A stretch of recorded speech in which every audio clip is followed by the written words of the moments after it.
大家好，我是小青。只用糯米粉加一勺燕麥片，这种做法10个人有9个人都没吃过，外脆香甜，糯叽叽的，非常好吃。做法简单，一起来看看我是怎么做的吧。大碗里加入150克糯米粉，20克白糖，1勺燕麥片，先来混合均匀。我每天都会分享一道家常美食食谱，感謝您點個讚及訂閱支持一下，非常感謝您。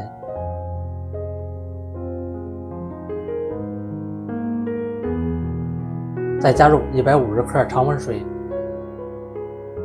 繼續混合均匀。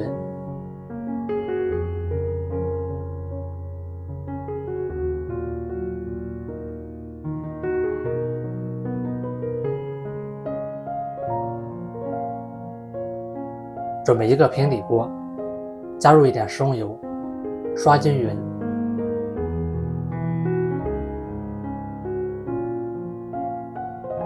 再倒入1半糯米粉漿，先整理平整。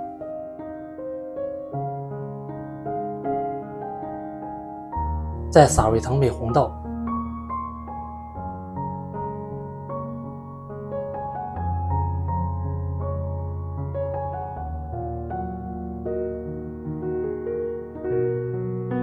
再把剩餘的糯米粉漿覆蓋紅豆上面。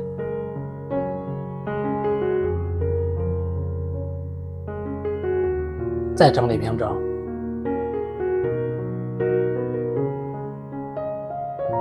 最後撒入一點白芝麻，吃起來會更香。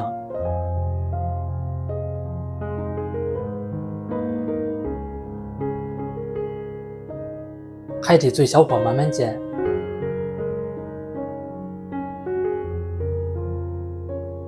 表面煎到凝固定型，再噴一層食用油鎖住水分。一面煎到金黃定型，再翻一個面繼續煎。煎的時候勤翻動，防止煎糊。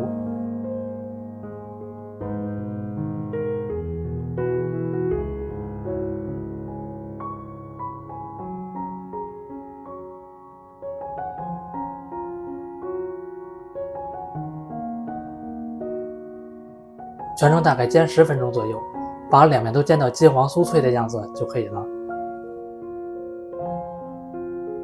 表面非常酥脆，吃起來也不硬。再切成小塊，吃起來更方便。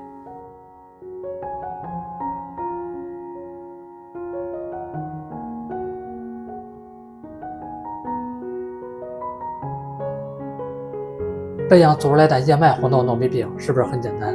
吃起來的口感，外面是脆脆的，裡面也是香甜軟糯，結合蜜紅豆和燕麥片的香味，非常好吃。糯米粉學會這樣做，老人小孩都喜歡吃，做法簡單零基礎，喜歡吃就趕快收藏起來試吧。感謝您的訂閱支持，我們下期食譜再見。